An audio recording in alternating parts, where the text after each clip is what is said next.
And essentially, at Maryland Traditions, our job is to enable people to sustain their own culture. Through the course that you and I are teaching to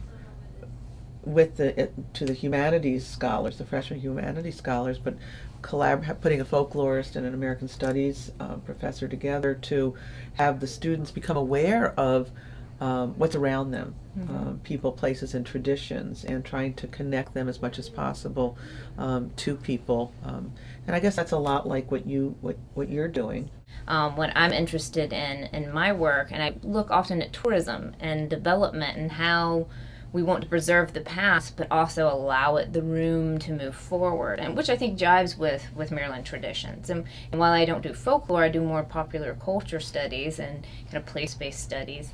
It's still they connect because we're interested in the same types of questions about why places matter, about how culture changes or how culture persists and change at the same time, the innovation, the change, on top of keeping the tradition in tune, which is what I'm really interested in. And of course, within the academy, you're kind of taught to work here alone in your office, and not to get out there. And as a public intellectual, which I hope to grow into and be in the kind of model of Ed Orser, I want to be out there to do the academic work, but to also, it matters more if you get it outside of the academic journals and bring it into the public sphere, which is exactly what Elaine and Maryland Traditions do. We're extremely kindred spirits, and probably if we were both in graduate school now, she'd be trying to get me to get a degree in American Studies, and I'd be trying to get her to get one in folklore, and we'd probably be taking a lot of classes together. This is what's very exciting, is that Maryland Traditions will really kind of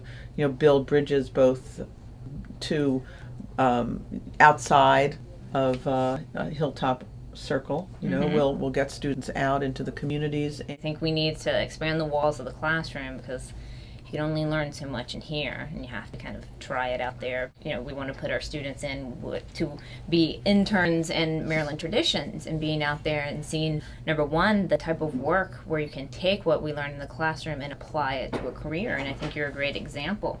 What we're really trying to bring to the students is their own empowerment, that they can ask the questions. They should not be afraid of people. They should engage their curiosity and realize that talking to people and learning firsthand is everything.